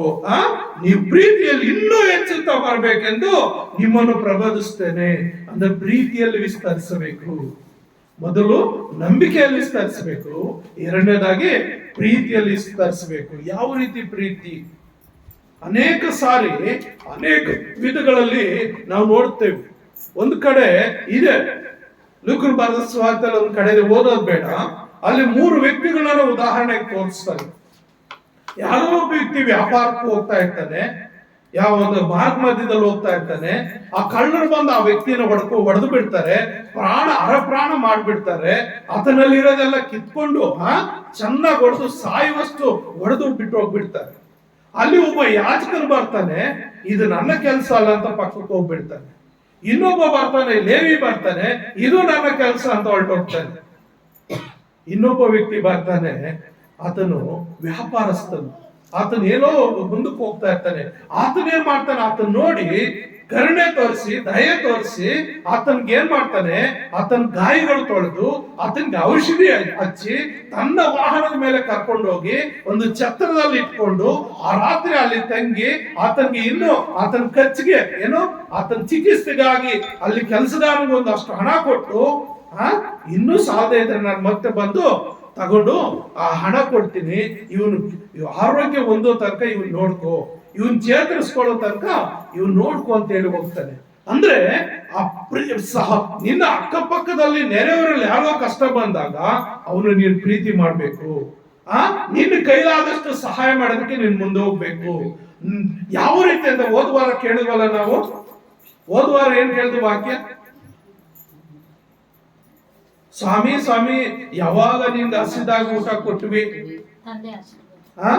ಯಾವಾಗ ನೀನು ದಾಹಗೊಂಡ್ರೆ ನೀರ್ ಕೊಟ್ವಿ, ಯಾವಾಗ ನೀನ್ ಬಟ್ಟೆ ಇಲ್ದಾಗ ಬಟ್ಟೆ ಕೊಟ್ವಿ ಅಂದ್ರೆ ಅವಾಗ ಸ್ವಾಮಿ ಏನ್ ಹೇಳ್ತಾನೆ, ಈ ನನ್ನ ಅಲ್ಪನಾದವನಲ್ಲಿ, ಈ ನನ್ನ ಸಹೋದರರಲ್ಲಿ ಅಲ್ಪನಾದವನ್ಗೆ ನೀನ್ ಏನೇನ್ ಮಾಡ್ತೀಯೋ ಅದೆಲ್ಲ ನಾನು ಮಾಡ್ದಂಗಾಯ್ತು. ಒಬ್ಬ ಬಡಬಗ್ಗರಿಗೆ ನೀವು ಸಹಾಯ ಮಾಡಿದ್ರೆ ಅದು ದೇವರಿಗೆ ಮಾಡ್ದಂಗೆ. ಹಂಗೆ ದೇವರಲ್ಲಿ ನೀವು ಹೆಚ್ಚಿನ ಪ್ರೀತಿಯಲ್ಲಿ ನೀವು ಮುಂದುವರಿತೀರಿ. ಹಾಗೆ ಪ್ರಿಯರೇ, 3ನೇ ಅಧ್ಯಾಯ 12ನೇ ವಚನದಲ್ಲಿ ಕೂಡ ಹಾಗೆ ಹೇಳ್ತದೆ. 1 ಥೆಸಲೋನಿಕ 3:12 ಏನ್ ಹೇಳ್ತದೆ, ನಿಮ್ಮಲ್ಲಿ ನಮ್ಮ ಪ್ರೀತಿ ಹೇಗೋ ಹಾಗೆಯೇ ನಿಮ್ಮ ಪ್ರೀತಿಯು ಒಬ್ಬೊಬ್ಬರ ಮೇಲೆಯೂ ಎಲ್ಲಾ ಮನುಷ್ಯರ ಮೇಲೆಯೂ ಅಭಿವೃದ್ಧಿ ಹೊಂದಿ ಅತ್ಯಧಿಕವಾಗುವಂತೆ ಕರ್ತನು ಅನುಗ್ರಹಿಸಲಿ. ಹಲ್ಲೆಲೂಯಾ. ಪ್ರಿಯರೇ, ನಾವು ನಮ್ಮನ್ನು ನಾವು ಯಾವ ರೀತಿ ಪ್ರೀತಿ ಮಾಡ್ಕೊಳ್ತೀವೋ ಹಾಗೆ ನೆರೆಯವರನ್ನ ಪ್ರೀತಿ ಮಾಡ್ಬೇಕು, ಅಕ್ಕಪಕ್ಕದವರನ್ನ ಪ್ರೀತಿ ಮಾಡ್ಬೇಕು, ಹಾಗೆ ದೇವರನ್ನ ಪ್ರೀತಿ ಮಾಡ್ಬೇಕು. ಅದಕ್ಕೆ ಏನಂತಾನೆ, ಮನುಷ್ಯರ ಮೇಲೆಯೂ ಅಭಿವೃದ್ಧಿ ಹೊಂದಿ ಅತ್ಯಧಿಕವಾಗುವಂತೆ ಕರ್ತನು ಅನುಗ್ರಹಿಸಲೆಂಬುದಾಗಿ ಆಶೀರ್ವದಿಸ್ತಾ ಇದ್ದಾನೆ. ಅವ್ರಿಗೆ ಹಿತವಚನಗಳು ನುಡಿತಾ ಇದ್ದಾರೆ ಪ್ರಿಯರೇ. ಆದ್ರಿಂದ ನನ್ನ ಸಹೋದರ ಸಹೋದರಿ, ಮೊದಲನೇದಾಗಿ ನಂಬಿಕೆಯಲ್ಲಿ ನೆಲೆಗೊಳ್ಬೇಕು, ವಿಸ್ತರಿಸಬೇಕು. 2ನೇದು ಪ್ರೀತಿಯಲ್ಲಿ ವಿಸ್ತರಿಸಬೇಕು. 3ನೇದಾಗಿ ದೇವರ ಕೃಪೆಯಲ್ಲಿ ವಿಸ್ತರಿಸಬೇಕು. 2 ಕೊರಿಂಥ 4ನೇ ಅಧ್ಯಾಯ 15ನೇ ವಚನ. 2 ಕೊರಿಂಥ 4ನೇ ಅಧ್ಯಾಯ 15ನೇ ವಚನ ಏನ್ ಹೇಳುತ್ತೆ, ಆ ಬಾಧೆಗಳೆಲ್ಲ ನಿಮ್ಮ ಹಿತಕ್ಕಾಗಿಯೇ ನಮಗೆ ಸಂಭವಿಸುತ್ತವೆ. ಅವುಗಳಲ್ಲಿ ಅಧಿಕವಾಗಿ ದೊರಕುವ ದೇವ ಕೃಪೆಯು ಬಹು ಜನರೊಳಗೆ ಕೃತಜ್ಞತೆಯನ್ನು ಹುಟ್ಟಿಸುವುದರಿಂದ ದೇವರಿಗೆ ಹೆಚ್ಚಾದ ಸ್ತೋತ್ರವನ್ನು ಉಂಟು ಮಾಡುವುದು. ನೋಡ್ರಿ, ಆ ಬಾಧೆಗಳೆಲ್ಲ ನಿಮ್ಮ ಹಿತಕ್ಕಾಗಿ ನಮಗೆ ಸಂಭವಿಸ ಅಂದ್ರೆ ಒಂದೊಂದ್ ಸಾರಿ ಕಷ್ಟಗಳು ಬರ್ತವೆ, ರೋಗಗಳು ಬರ್ತವೆ, ಶ್ರಮೆಗಳು ಬರ್ತವೆ. ಅದಕ್ಕೆ ನಾವೇನ್ ಮಾಡ್ಬೇಕು, ಭಯಪಡೋ ಅವಶ್ಯಕತೆ ಇಲ್ಲ, ಕುಗ್ಗಿ ಹೋಗೋ ಅವಶ್ಯಕತೆ ಇಲ್ಲ. ಈ ಶರೀರಕ್ಕೆ ಒಂದು ವೇಳೆ ಏನಾದ್ರೂ ರೋಗ ಬರ್ಬೋದು, ಈ ಶರೀರಕ್ಕೆ ಏನಾದ್ರೂ ಒಂದು ಕಷ್ಟ ಬರ್ಬೋದು, ಈ ಶರೀರಕ್ಕೆ ಏನಾದ್ರೂ ಸಮಸ್ಯೆಗಳು ಬರ್ಬೋದು, ಆದ್ರೆ ಆತ್ಮಕ್ಕೆ ಬರೋಕ್ಕೆ ಸಾಧ್ಯ ಇಲ್ಲ. ಈ ಶರೀರ ನಮ್ಮನ್ನು ಬಿಟ್ಟು ಹೋಗ್ತದೆ, ಈ ಶರೀರ ನಾವೇ ಬಿಟ್ಟು ಹೋಗ್ಬಿಡ್ತೀವಿ. ಸಾಕು ನನ್ನಲ್ಲಿರೋದು, ನನ್ನ ತಂದೆಯ ದೇವ್ರ ಬಳಿಗೆ ನಾನು ಹೋಗ್ಬಿಡ್ತೀನಿ ಅಂತ ದೇವ್ರು ಕೊಟ್ಟಂತ ಆತ್ಮ ದೇವ್ರ ಬಳಿಗೆ ಹೋಗ್ಬಿಡ್ತದೆ. ಆದ್ರೆ ಶರೀರಕ್ಕೆ ಕಷ್ಟಗಳು ಬಂದ್ರು ಕೂಡ ನಾವು ಭಯ ಪಡೋ ಅವಶ್ಯಕತೆ ಇಲ್ಲ. ಆ ಕಷ್ಟಗಳಿಂದ ದೇವ್ರು ಬಿಡಿಸಲಿಕ್ಕೆ ಆತನ ಶಕ್ತನಾಗಿದ್ದಾನೆ. ಏನ್ ಹೇಳ್ತಾರೆ, ನಿಮ್ಮ ಹಿತಕ್ಕಾಗಿ ಇವು ನಮಗೆ ಸಂಭವಿಸುತ್ತವೆ, ಅವುಗಳೆಲ್ಲ ಅಧಿಕವಾಗಿ ದೊರಕುವ ದೇವರ ಕೃಪೆ ಇವು ಬಹು ಜನರೊಳಗೆ ಕೃತಜ್ಞತೆ ಹುಟ್ಟಿಸೋದ್ರಿಂದ ದೇವರ ಕೃಪೆ. ಪೌಲನಿಗೆ ಒಂದು ಶೂಲ ಚುಚ್ಚುತ್ತಾ ಇರ್ತದೆ. 3 ಸಾರಿ ಪ್ರಾರ್ಥನೆ ಮಾಡ್ತಾನೆ, ಅಪ್ಪ ಈ ಶೂಲ ನನ್ನ ಚುಚ್ಚುತ್ತಾ ಇದೆ, ಈ ರೋಗ ನನ್ನ ಕಾಡ್ತಾ ಇದೆ, ಇದರಿಂದ ಬಿಡಿಸು ಅಂತೇಳಿ 3 ಸಾರಿ ಪ್ರಾರ್ಥನೆ ಮಾಡೋದು ದೇವರೊಂದು ಆಶೀರ್ವಾದ ಕೊಡ್ತಾನೆ. ಏನ್ ಕೊಡ್ತಾನೆ? ನನ್ನ ಕೃಪೆಯೇ ನಿನಗೆ ಸಾಕು. ಹಲ್ಲೆಲೂಯಾ. ರೋಗ ವಾಸಿ ಮಾಡ್ತೀನಿ ಅಂತ ವಾಸಿ ಮಾಡ್ಲಿಲ್ಲ ದೇವರು. ನನ್ನ ಕೃಪೆ ಸಾಕಪ್ಪ ನಿನಗೆ. ನೀನ್ ಎಷ್ಟು ಬಲಹೀನನಾಗಿದ್ರು, ಎಷ್ಟು ರೋಗದಲ್ಲಿ ಬಿದ್ದಿದ್ರು, ನಿನ್ಗೇನಾದ್ರು ಆ ನನ್ನ ಕೃಪೆ ನಿನ್ನ ಮೇಲೆ ಇರೋದ್ರಿಂದ ಅದು ನಿನ್ನೇನು ಮಾಡಕ್ಕಾಗಲ್ಲ. ಹಲ್ಲೆಲೂಯಾ. ಅದು ನಿನ್ನನ್ನು ಯಾವ ರೀತಿಯಲ್ಲೂ ನಿನ್ನ ನಿಲ್ಕೊಳ್ಳಕ್ಕೆ ಸಾಧ್ಯ ಇಲ್ಲ. ಯಾಕಂದ್ರೆ ನನ್ನ ಕೃಪೆ, ದೇವರ ಕೃಪೆ ನಿನ್ನ ಮೇಲೆ ಇರೋದ್ರಿಂದ ಆ ಕೃಪೆ ಆ ನಿನ್ನ ಮರಣದ ಕೂಡ ಹತ್ರ ಬರೆಸೋದಿಲ್ಲ. ಆ ರೋಗ ನಿನ್ಗಿಟ್ಟು ಹಿಡಿದಿರುವಂತ ಯಾವುದೇ ಒಂದು ಶಾಪ ನೀನೇನು ಮಾಡಕ್ಕಾಗಲ್ಲ. ಕಾರಣ ನನ್ನ ಕೃಪೆ ನಿನ್ನ ಮೇಲಿದೆ, ನನ್ನ ಕೃಪೆ ನಿನಗೆ ಸಾಕು. ಅದಕ್ಕೆ ದೇವ ಕೃಪೆಯಲ್ಲಿ ನಾವೇನ್ ಮಾಡ್ಬೇಕು, ವಿಸ್ತರಿಸಬೇಕು. ದೇವ ಕೃಪೆಯಲ್ಲಿ ವಿಸ್ತರಿಸಬೇಕು. ಆರಾಧನೆ ಮಾಡುವಾಗ ನಮ್ಮನ್ನು ನಾವು ಮರ್ತೋಗ್ಬೇಕು, ದೇವರೊಬ್ಬನ್ನೇ ನೋಡ್ಬೇಕು. ನಾವು ನಿಮ್ಮ ಹಾಗೆ ವಿಶ್ವಾಸಿಗಳಾಗಿ ಕುತ್ಕೊಳ್ಳೋರುವಾಗ 20 ವರ್ಷಗಳು ನಾನು ವಿಶ್ವಾಸಿ. 20 ವರ್ಷಗಳು ವಿಶ್ವಾಸ ಇದ್ದಾಗ ನಾನು ನಮ್ಮ ಚಿಕ್ಕಬಳ್ಳಾಪುರದಲ್ಲಿ ಚರ್ಚಲ್ಲಿ ಒಂದು ಕಿಟಕಿ ಪಕ್ಕದಲ್ಲಿ ಕುತ್ಕೊಳ್ತಾ ಇದ್ದೆ. ಒಂದು ಕಿಟಕಿ ಪಕ್ಕದಲ್ಲಿ ಕುತ್ಕೊಂಡು ದೂರದಲ್ಲಿ ಒಂದು 4 ಕಿಲೋಮೀಟರ್ ಆಚೆ ಒಂದು ಬೆಟ್ಟ ಕಾಣ್ತಾ ಇತ್ತು. ಆ ಬೆಟ್ಟ ನೋಡ್ತಾ ಇದ್ದೆ, ದರ್ಶನ ಕಾಣ್ತಾ ಇದೆ. ಆ ಬೆಟ್ಟದಷ್ಟು ಎತ್ತರ ಹೋಗ್ಬೇಕು ನಾನು. ಆ ಬೆಟ್ಟದಷ್ಟು ಎತ್ತರ ಹೋಗ್ಬೇಕು ಅಂತ ಹೇಳಿ ನೋಡಿ ಹತ್ತಿಸ್ತಾ ಇದ್ದೇನೆ. Hallelujah, hallelujah. ಅದು ಮಾತನಾಡ್ರಿ ದರ್ಶನ ನಮ್ಮಲ್ಲಿ ಇರಬೇಕು. ಅದರ ದರ್ಶನ ಪ್ರಕಾರ ನಾವು ಕಾರ್ಯರೂಪದಲ್ಲಿ ಮುಂದುವರಿಬೇಕು, ಕಾರ್ಯರೂಪದಲ್ಲಿ ಮುಂದುವರಿಬೇಕು. ನಾನು ಆಗ್ಲೇ ಆರಾಧನೆ ಮಾಡುವಾಗ ನಿಮ್ಮೆಲ್ಲರಿಗೋಸ್ಕರ ಮತ್ತೆ 3 ದಿವಸ ಉಪವಾಸ ಮಾಡ್ಬೇಕು ಅಂತ ತೀರ್ಮಾನ ಮಾಡಿಕೊಂಡೆ. ಇದೇ ವಾರದಲ್ಲಿ ಸಾಧ್ಯವಾದ್ರೆ 3 ದಿವಸ ನಾನು ಉಪವಾಸ ನಿಮ್ಮೆಲ್ಲರಿಗೋಸ್ಕರ ಪ್ರಾರ್ಥನೆ ಮಾಡ್ತೇನೆ. ನೀವು ವಿಸ್ತರಿಸಬೇಕು, ನೀವು ವೃದ್ಧಿ ಆಗ್ಬೇಕು, ನೀವು ಇನ್ನೂ ಚೆನ್ನಾಗಾಗ್ಬೇಕು, ನಿಮ್ಮ ಕುಟುಂಬ ಇನ್ನೂ ಅಧಿಕವಾಗಿ ವಿಸ್ತರಿಸಬೇಕು, ಆಶೀರ್ವಾದ ಹೊಂದಬೇಕು. ಕಾರಣ ಆ ದರ್ಶನ, ದೇವರ ಕೃಪೆ ಯಾರ ಮೇಲೆ ಇರ್ತದೋ, ದೇವರ ಪ್ರಸನ್ನತೆ ಯಾರೊಳಗೆ ಇರ್ತದೋ ಅವ್ರನ್ನ ಯಾವ ರೋಗ ಏನು ಮಾಡಕ್ಕಾಗಲ್ಲ. ಎಷ್ಟು ಮಾಟ ಮಂತ್ರ ಮಾಡಿದ್ರೆ ಏನು ಮಾಡಕ್ಕಾಗಲ್ಲ. ಯಾಕಂದ್ರೆ ಆತನ ಕೃಪೆ ಅವರ ಮೇಲಿದೆ. ಆ ಕೃಪೆ ಇರೋ ತನಕ ಜೀವ ಗ್ರಂಥದಲ್ಲಿ ಎಷ್ಟು ಆಯಸ್ಸು ಬರೆದಿದೆಯೋ ಅಷ್ಟು ಆಯಸ್ಸು ಯಾವ ದುಷ್ಟನ ಬಂದು ಯಾವ ದುರಾತ್ಮ ಬಂದು ಅವ್ರು ತಾಕೋಕ್ಕಾಗೋದಿಲ್ಲ. ಹಲ್ಲೆಲೂಯಾ. ಅದಕ್ಕಾಗಿ ಪ್ರಿಯ ನನ್ನ ಸಹೋದರ ಸಹೋದರೇ, ದೇವ ಕೃಪೆಯಲ್ಲಿ ವಿಸ್ತರಿಸಬೇಕು. 4ನೇದಾಗಿ ನೋಡುವಾಗ ಪ್ರಕಟಣೆ 22:11 ನೋಡ್ತೇವೆ. ಅಲ್ಲಿ ಏನ್ ಹೇಳ್ತದೆ ಅಂದ್ರೆ ಪವಿತ್ರತೆಯಲ್ಲಿ ವಿಸ್ತರಿಸಬೇಕು. ಪ್ರಕಟಣೆ 22:11 ಅನ್ಯಾಯ ಮಾಡುವವನು ಹಾ ಇನ್ನೂ ಅನ್ಯಾಯ ಮಾಡಲಿ, ಹಾ ಮೇಲಿಗೆ ಆದವನು ಹಾ ತನ್ನನ್ನು ಇನ್ನೂ ಮೇಲಿಗೆ ಮಾಡಿಕೊಳ್ಳಲಿ, ಹಾ ನೀತಿವಂತನು ಇನ್ನೂ ಹ್ಮ್. ನೀತಿಯನ್ನು ಅನುಸರಿಸಲಿ, ಹಾ ಪವಿತ್ರನು ತನ್ನನ್ನು ಇನ್ನೂ ಪವಿತ್ರ ಮಾಡಿಕೊಳ್ಳಲಿ. Amen, hallelujah. ನೋಡ್ರಿ, ಅನ್ಯಾಯ ಮಾಡುವವನು ಇನ್ನೂ ಅನ್ಯಾಯ ಮಾಡ್ಲಿ. ಯಾಕಂದ್ರೆ ಯಾವಾಗ್ಲೂ ದೇವ್ರ ವಾಕ್ಯ ಕೇಳ್ತಾ ಇದ್ದಾಳೆ, ಅನ್ಯಾಯ ಮಾಡ್ತಾ ಇದ್ದಾರೆ, ಮಾಡ್ಲಿ. ದೇವರ ಫ್ರೀಡಮ್ ಕೊಟ್ಬಿಡ್ತಾನೆ. ನೀವು ರೋಮಪುರದ ಪತ್ರಿಕೆಯಲ್ಲಿ 1ನೇ ಅಧ್ಯಾಯ ನೋಡ್ರಿ, ಅಲ್ಲಿ ಕೆಲವು ವಚನಗಳಲ್ಲಿ ದೇವರ ಅನುಗ್ರಹ ಕೊಟ್ಟು ಬಿಡ್ತಾನೆ ಅವರಿಗೆ. ನೀವು ಸೈತಾನ್ಗೆ ಒಪ್ಪಿಸ್ಕೊಟ್ಬಿಡ್ತಾನೆ, ನೀವು ಪಾಪದಲ್ಲೇ ಸಾಯಿ ಹೋಗ್ರಿ ಅಂತ ಹೇಳಿ. ನಾನು ಅಲ್ಲಿ ನಮ್ಮ ಪರಲೋಕದಲ್ಲಿ ನ್ಯಾಯ ತೀರ್ಪಿನ ದಿನದಲ್ಲಿ ವಿಚಾರಿಸ್ಕೊಳ್ತೀನಿ ಅಂತೇಳಿ ಸೈತಾನ್ಗೆ ದೇವರ ಒಪ್ಪಿಸ್ಕೊಟ್ಬಿಡ್ತಾನೆ ಕೆಲವ್ರನ್ನದು, ದೇವ್ರ ಮಾತು ಕೇಳದೆ ಹೋದಂತವ್ರನ್ನ. ಅದಕ್ಕೆ ಇಲ್ಲಿ ಏನ್ ಹೇಳ್ತಾ ಇದ್ದಾನೆ, ಅನ್ಯಾಯ ಮಾಡುವವನು ಇನ್ನೂ ಅನ್ಯಾಯ ಮಾಡಲಿ, ಮೈಲಿಗೆ ಆದವನು ತನ್ನನ್ನು ಇನ್ನೂ ಮೈಲಿಗೆ ಮಾಡಿಕೊಳ್ಳಲಿ. ಮೈಲಿಗೆ ಅಂದ್ರೆ ಏನು? ಮೈಲಿಗೆ ಅಂದ್ರೆ ಏನೋ ಅದೇನೋ ಒಂದು ಗಾದೆ ಇದೆ, ಏನೋ ನನ್ನ ಬಾಯಲ್ಲಿದೆ, ತಿರುಗ್ತಾ ಇಲ್ಲ. ಏನೋ ಒಂದು ಗಾದೆ ಇದೆ, ಏನಂದ್ರೆ ಬರ್ತಾ ಇಲ್ಲ. ಹಾಗೆ ಮಾಡೋದೆಲ್ಲ ಅನಾಚಾರ ಬೃಂದಾವನ, ಮಾಡೋದೆಲ್ಲ ಅನಾಚಾರ ಮನೆ ಮುಂದೆ ಬೃಂದಾವನ. ಕೆಲವರು ಜೀವಿತಗಳಲ್ಲಿ ಮಾಡೋದೆಲ್ಲ ಅನಾಚಾರ ಮಾಡ್ತಾ ಇರ್ತಾರೆ, ಮನೆ ಮುಂದೆ ಬೃಂದಾವನ ಆಗ್ತಾ ಇರ್ತಾರೆ. ಅಂದ್ರೆ ಮೈಲಿಗೆ ಆದವನು ಇನ್ನೂ ಮೈಲಿಗೆ ಮಾಡ್ಕೊಳ್ಳಿ, ವಾಕ್ಯ ಕೇಳಿ ತನ್ನ ಜೀವಿತವನ್ನು ಬದಲು ಮಾಡ್ಕೊಳ್ಳದೆ ಇನ್ನೂ ಪಾಪದಲ್ಲಿ ಜೀವಿಸಲಿ. ನೋ, ನೀನ್ ಅಬ್ಜೆಕ್ಷನ್ ಇಲ್ಲ. ಆದ್ರೆ ಮುಂದೆ ಹೇಳ್ತಾ ಇದ್ದಾನೆ, ಮುಂದೆ ಏನ್ ಹೇಳ್ತಾ ಇದ್ದಾನೆ, ಪವಿತ್ರನು ತನ್ನನ್ನು ಇನ್ನೂ ಪವಿತ್ರ ಮಾಡಿಕೊಳ್ಳಲಿ. Hallelujah, hallelujah, hallelujah. ಪವಿತ್ರನು ತನ್ನನ್ನು ಇನ್ನೂ ಪವಿತ್ರ ಮಾಡ್ಕೊಳ್ಳಿ. ನೀನು ಪವಿತ್ರನಾಗಿದ್ರು ನಾನು ಇನ್ನೂ ಚೆನ್ನಾಗಿರ್ಬೇಕು, ಇನ್ನೂ ಅಭಿವೃದ್ಧಿ ಆಗ್ಬೇಕು, ಇನ್ನೂ ಆಶೀರ್ವಾದ ಹೊಂದಬೇಕು, ಇನ್ನೂ ಹೆಚ್ಚಳ ಆಗ್ಬೇಕು. ಯಾರೋ ರಿಲಯನ್ಸ್ ಕಂಪನಿ, ರಿಲಯನ್ಸ್ ಗ್ರೂಪ್ ಅವರು ಅನಿಲ್ ಅಂಬಾನಿ ಇನ್ನೂ ಯಾರೋ ಇದ್ದಾರೆ, ಮತ್ತು ಅದಾನಿ ಒಬ್ಬ, ಅವರೆಲ್ಲ ದೊಡ್ಡ ದೊಡ್ಡ ಶ್ರೀಮಂತರು. ಆದ್ರೂ ನಾನು ದೊಡ್ಡ ಶ್ರೀಮಂತನು ಅಂತ ಸುಮ್ಮನೆ ಇದ್ದಾರೆ. ಅವರು ಏನ್ ಮಾಡ್ತಾ ಇದ್ದಾರೆ? ಇನ್ನೂ ವೃದ್ಧಿ ಆಗ್ಬೇಕು, ಇನ್ನೂ ಒಳ್ಳೆ ಸ್ಥಾನಕ್ಕೆ ಹೋಗ್ಬೇಕು, ನನ್ನ ಹೆಸರು ಯಾವ ಮಟ್ಟಕ್ಕೂ ಕೆಳಗ್ ಬೀಳಬಾರ್ದು, ಇನ್ನೂ ವೃದ್ಧಿ ಆಗ್ಬೇಕು, ಇನ್ನೂ ವೃದ್ಧಿ ಆಗ್ಬೇಕು. ಪ್ರಧಾನಿ ಮೋದಿ ಆತನೊಂದು ನಿಯಮ ಮಾಡ್ದ, ಬಿಜೆಪಿಯಲ್ಲಿ 70 ವರ್ಷದ ಮೇಲ್ಪಟ್ಟು ಬಿಜೆಪಿಯಲ್ಲಿ ಯಾರು ಇರಬಾರ್ದು ಅಂತ, ರಾಜಕಾರಣ ಆಗ್ಬಾರ್ದು ಅಂತ, ಅರ್ಹತೆ ಇಲ್ಲ ಅಂತ ಹೇಳಿದ. ಆದ್ರೆ ಇವತ್ತು 75ನೇ ವರ್ಷ ಆತನ ಮಾಡಿದ ಶಾಸನ ಆತನೇ ತಿದ್ದುಪಡಿ ಮಾಡಿ 3ನೇ ಸಾರಿ ಆತನೇ ಪ್ರಧಾನಿಯಾಗಿ ಇನ್ನೂ ದಾಹ, ಇನ್ನೂ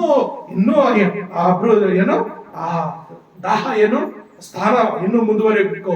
ಆ ಸ್ಥಾನ ಬಿಟ್ಕೊಡ್ಬಾರ್ದು, ಆ ಗೌರವ ಬಿಟ್ಕೊಡ್ಬಾರ್ದು, ಆ ಒಂದು ಹುದ್ದೆ ಬಿಟ್ಕೊಡ್ಬಾರ್ದು ಅಂತ ದಾಹ. ಅಂದ್ರೆ ಬೇರೆ ಏನಾಗ್ಬೇಕಂದ್ರೆ ನಾವು ಆತ್ಮಿಕದಲ್ಲಿ ಎಷ್ಟು ಬೆಳಿತೀವೋ, ನಮ್ಮನ್ನು ನಾವು ಎಷ್ಟು ಪವಿತ್ರ ಮಾಡ್ಕೊಳ್ತೀವೋ ಅಷ್ಟು ದೇವರು ನಮ್ಮನ್ನ ವಿಸ್ತರಿಸ್ತಾನೆ, ನಿಮ್ಮನ್ನ ವಿಸ್ತರಿಸ್ತಾನೆ, ನಿಮ್ಮನ್ನ ಆಶೀರ್ವಾದ ಮಾಡ್ತಾನೆ, ನಿನ್ನ ಕುಟುಂಬನ ಆಶೀರ್ವಾದ ಮಾಡ್ತಾನೆ, ನಿನ್ನ ಯಜಮಾನ ಆಶೀರ್ವಾದ ಮಾಡ್ತಾನೆ, ನಿನ್ನ ಹೆಂಡತಿನ ಆಶೀರ್ವಾದ ಮಾಡ್ತಾನೆ, ನಿನ್ನ ಮಕ್ಕಳನ್ನ ಆಶೀರ್ವಾದ ಮಾಡ್ತಾನೆ, ನಿನ್ನ ಅಕ್ಕಪಕ್ಕದ ರಕ್ತ ಸಂಬಂಧ ಎಲ್ಲರನ್ನೂ ಆಶೀರ್ವಾದ ಮಾಡ್ತಾನೆ. ಹಲ್ಲೆಲೂಯಾ. ನಿಮ್ಮ ಗ್ರಾಮವನ್ನು ಆಶೀರ್ವಾದ ಮಾಡ್ತಾನೆ, ನಿಮ್ಮ ತಾಲೂಕನ್ನು ಆಶೀರ್ವಾದ ಮಾಡ್ತಾನೆ, ನಿಮ್ಮ ರಾಜ್ಯವನ್ನು ಆಶೀರ್ವಾದ ಮಾಡ್ತಾನೆ, ನಿಮ್ಮ ದೇಶವನ್ನು ಕೂಡ ಆತನ ಆಶೀರ್ವಾದ ಮಾಡ್ತಾನೆ. ಹಲ್ಲೆಲೂಯಾ.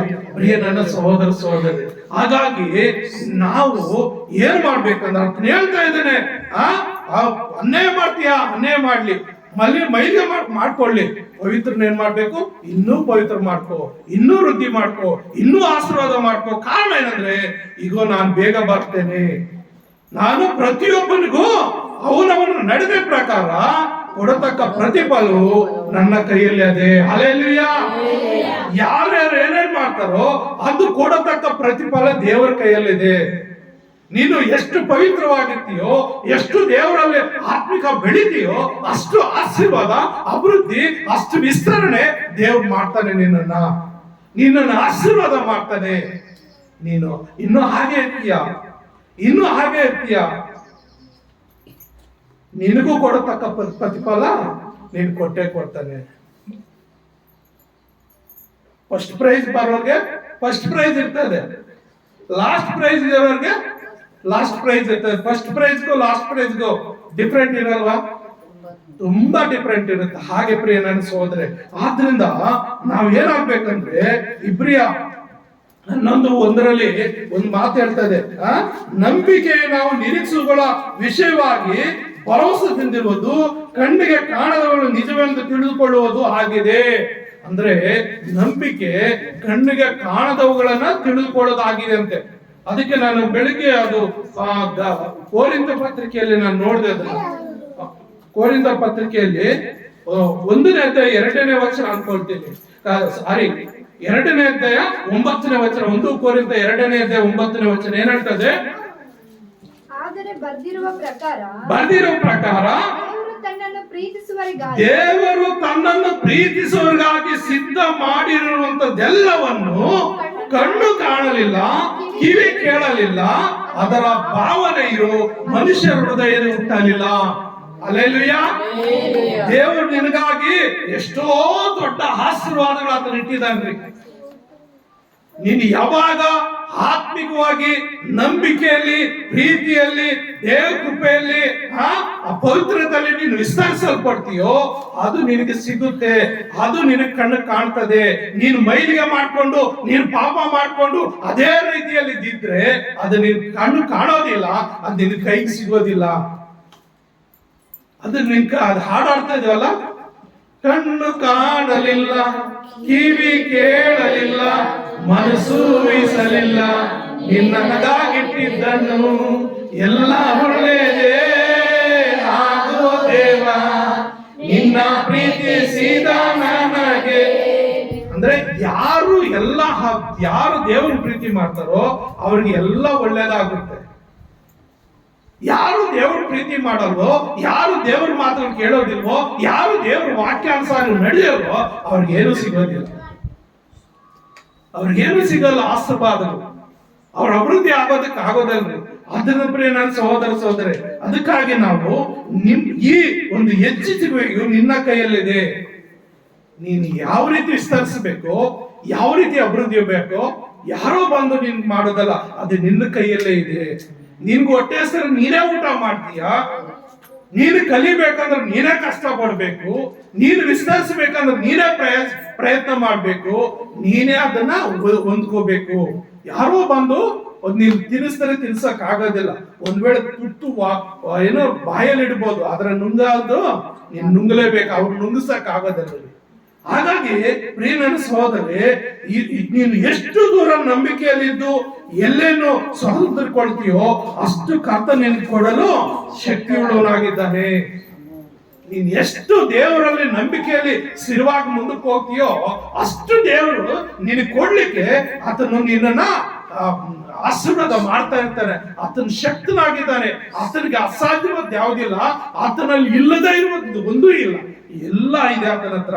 ಮೋಶೆಗೆ ಏನ್ ಹೇಳ್ತಾನೆ, ಮೋಶೆಗೆ ಇಸ್ರಾಯೇಲ್ ಮೂಲಕ ಕರ್ತನ ಏನ್ ಹೇಳ್ತಾನೆ ಅವ್ರಿಗೆ, ಧರ್ಮೋಪದೇಶ ಕಂಡ 11ನೇ ಅಧ್ಯಾಯ 24ನೇ ವಚನ ಏನ್ ಹೇಳ್ತಂದ್ರೆ, ನೀವು ಹೆಜ್ಜೆ ಇಡುವ ಎಲ್ಲಾ ಸ್ಥಳಗಳು ನಿಮಗಾಗುವವು. ಹಲ್ಲೆಲೂಯಾ. ನೀವು ಹೆಜ್ಜೆ ಇಡುವ ಎಲ್ಲಾ ಸ್ಥಳಗಳು ನಿಮಗಾಗುವು. ಅರಣ್ಯ ಮೊದಲುಗೊಂಡು ಲೆಬನೋನಿನ ಪರ್ವತವರೆಗೂ ಮತ್ತು ಯುಫ್ರೇಟ್ ನದಿಯಿಂದ ಪಶ್ಚಿಮ ಸಮುದ್ರಗಳವರೆಗೂ ನಿಮ್ಮ ಸೀಮೆ ವ್ಯಾಪಿಸುವುದು. ಅಬ್ರಹಾಮನಿಗೊಂದು ವಾಗ್ದಾನ ಮಾಡ್ತಾನೆ. ಆದಿಕಾಂಡ 13ನೇ ಅಧ್ಯಾಯ 14ನೇ ವಚನ, 14-15ನೇ ವಚನ ಏನ್ ಹೇಳ್ತಾನೆ,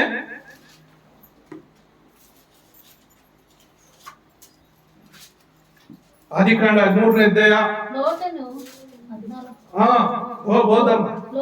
ಅಬ್ರಹಾಮನನ್ನು ಬಿಟ್ಟು ಬೇರೆಯಾದ ನಂತರ ಯೆಹೋವನು ಅಬ್ರಹಾಮನಿಗೆ ನೀರಿರುವ ಸ್ಥಳದಿಂದ ದಕ್ಷಿಣ ಉತ್ತರ ಪೂರ್ವ ಪಶ್ಚಿಮ ಕಣ್ಣೆತ್ತಿ ನೋಡು, ಎಲ್ಲ ಸುತ್ತಲೂ ನೋಡು, ನೀನು ನೋಡುವ ಈ ದೇಶವನ್ನೆಲ್ಲ